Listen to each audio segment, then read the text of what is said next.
यह कहानी पूरी तरह से काल्पनिक है। दोस्तों, आप देख रहे हैं ब्लूम टीवी 2। जिंदगी में हम रोज भागते रहते हैं, कभी जिम्मेदारियों के पीछे, लोगों की उम्मीदों के पीछे और उस कल के पीछे जो कभी आता ही नहीं। लेकिन क्या आपने कभी खुद से एक सच्चा सवाल पूछा है? ऐसा सवाल जो आपको आईना दिखा दे, जो आपकी पूरी जिंदगी की सच्चाई आपके सामने रख दे। आज की यह कहानी एक ऐसे ही सवाल की है, एक सवाल जिसने एक इंसान को भीड़ में जीने से निकालकर खुद की ज़िंदगी जीना सिखा दिया। तो कहानी शुरू करने से पहले बस इतना सोचिए, अगर आज आपसे वही सवाल पूछा जाए तो आपका जवाब क्या होगा। चलिए कहानी शुरू करते हैं। शहर शहर के उस पुराने हिस्से में जहाँ मकान एक दूसरे से सटकर खड़े थे और गलियों में धूप भी सोच समझ कर आती थी, वहीं रहता था अदैत शर्मा। देखने में साधारण उम्र, करीब 35 वर्ष, नौकरी एक निजी दफ्तर में, तनख्वाह इतनी कि महीने के आखिरी हफ्ते तक पहुंचते पहुंचते गिनती करनी पड़ती थी। लोग उसे जानते थे एक शांत, जिम्मेदार और सब ठीक है कहने वाले इंसान के रूप में। लेकिन सब ठीक है कहना उसकी आदत थी, सच नहीं। अदैत की जिंदगी बाहर से सीधी लगती थी, भीतर से उलझी हुई थी। सुबह उल्टी उठना, जल्दी उठना, बस पकड़ना, दफ्तर में घंटों कंप्यूटर के सामने बैठना, शाम को थकान लेकर लौटना, माँ के साथ दो चार बातें, खाना और सो जाना, यही उसका रोज का क्रम था। किसी ने कभी उससे पूछा था कि वह खुश है या नहीं, और उसने कभी किसी को बताया भी नहीं कि वह खुश नहीं है। उसके पिता का देहांत कई साल पहले हो चुका था। सुधा शर्मा उसके लिए सब कुछ थी, वहीं उसका परिवार, वही उसकी जिम्मेदारी। अदैत ने कभी अपनी ज़िंदगी को अपने लिए जिया ही नहीं। कॉलेज के दिनों में उसे चित्र बनाना अच्छा लगता था, कहानियाँ लिखता था, लेकिन घर की जिम्मेदारियों और सिक्योर जॉब के दबाव में उसने सब कुछ पीछे छोड़ दिया। उसने खुद से कहा था अभी नहीं, बाद में, और वह बाद में कभी आया ही नहीं। दफ्तर में उसके साथ काम करने वाले लोग अक्सर कहते, अदैत तुम बहुत सीरियस रहते हो।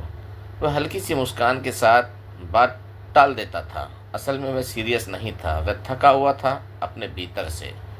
उसकी ज़िंदगी में दोस्त भी थे, लेकिन सब औपचारिक था। हंसी मजाक, सीमित बातें, सतही कोई ऐसा नहीं था जिसके सामने वह अपना मन खोल सके। उसे लगता था अगर उसने सच बोल दिया तो लोग उसे कमज़ोर समझेंगे। एक दिन दफ्तर से लौटते समय बस खराब हो गई। शाम हो चुकी थी, बारिश की हल्की बूंदें गिर रही थी। लोग इधर उधर खड़े थे, कोई झल्ला रहा था, कोई फ़ोन पर शिकायत कर रहा था। अदैत चुपचाप एक पेड़ के नीचे खड़ा हो गया। उसी वक्त उसकी नज़र सामने एक बुजुर्ग व्यक्ति पर पड़ी, जिनके चेहरे पर उम्र की रेखाएं थीं, लेकिन आंखों में अजीब सी शांति। वह बुजुर्ग व्यक्ति ज़मीन पर बैठ गए थे, जैसे उन्हें कहीं जल्दी न हो। अदैत को यह अजीब लगा। वह उनके पास जाकर खड़ा हो गया। कुछ देर की चुप्पी के बाद बुजुर्ग ने खुद ही बात शुरू की, बेटा परेशान लगते हो। अद्वैत ने औपचारिक मुस्कान दी, नहीं बस थकान है। बुजुर्ग हल्के से हंसे, थकान शरीर की होती है, चेहरे पर नहीं। चेहरे की थकान मन की होती है। अद्वैत ने कह नहीं पाया, पहली बार किसी ने उसकी थकान को सही शब्द दिए थे। बुजुर्ग ने पूछा, क्या करते हो? नौकरी, अद्वैत ने जवाब दिया। और खुश हो? यह सवाल अचानक था, इतना सीधा, इतना सरल। अद्वैत को लगा जैसे किसी ने उसके भीतर जमा सालों की धूल हिला दी हो। वह कुछ सेकंड चुप रहा, उसके पास तैयार जवाब नहीं था। पता नहीं, वह धीरे से बोला। बुजुर्ग ने उसकी ओर देखा, फिर बोले, मैं एक सवाल पूछूं? जवाब देना जरूरी नहीं, बस खुद से पूछ लेना। अद्वैत ने सिर हिला दिया। बुजुर्ग ने कहा, अगर कल सुबह तुम्हें पता चले कि तुम्हारे पास जीने के सिर्फ 1 साल बचे हों, तो क्या तुम आज जैसी जिंदगी ही जियोगे? यह सवाल साधारण नहीं था, यह सीधा उसके दिल में उतर गया। अद्वैत ने को लगा जैसे किसी ने उसके भीतर कुछ तोड़ दिया हो। बस आ गई, लोग चढ़ने लगे, लेकिन अद्वैत वहीं खड़ा रहा। बुजुर्ग व्यक्ति भीड़ में कहीं खो गए। घर पहुंचा तो माँ ने पूछा, आज देर हो गई? अद्वैत ने कहा, हाँ, लेकिन उसका मन कहीं और था। खाना खाते समय, सोते समय, आंखें बंद करने पर भी वही सवाल गूंज रहा था। अगर 1 साल, उस रात वह सो नहीं पाया।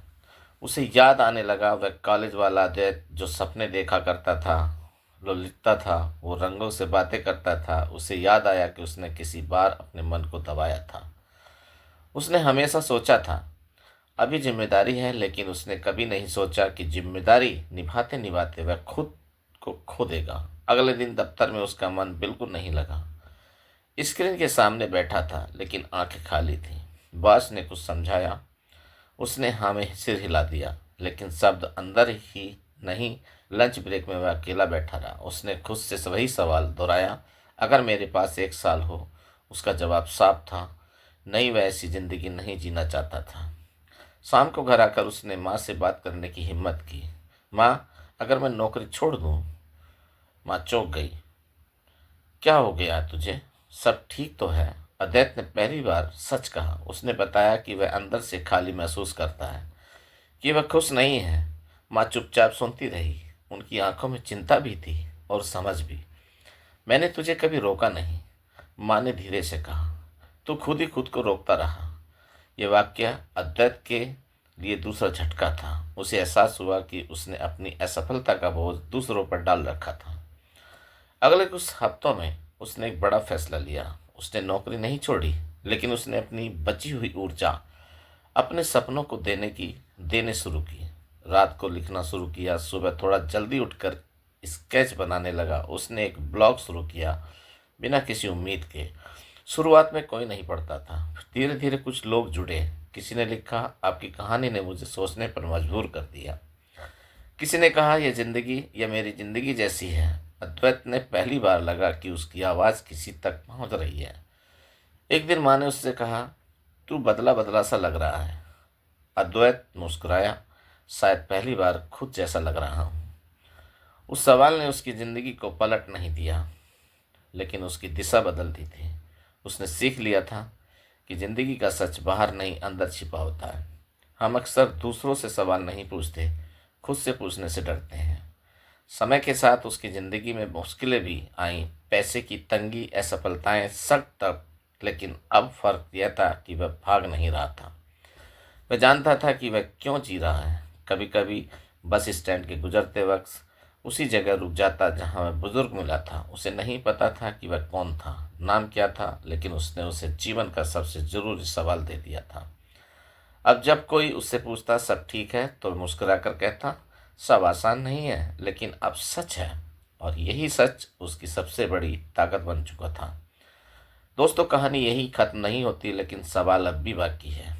हम अक्सर सोचते हैं कि ज़िंदगी बाहर से बदलनी होगी, तभी हम खुश होंगे, लेकिन सच्चाई यह है कि ज़िंदगी तब बदलती है जब हम खुद से ईमानदार हो जाते हैं।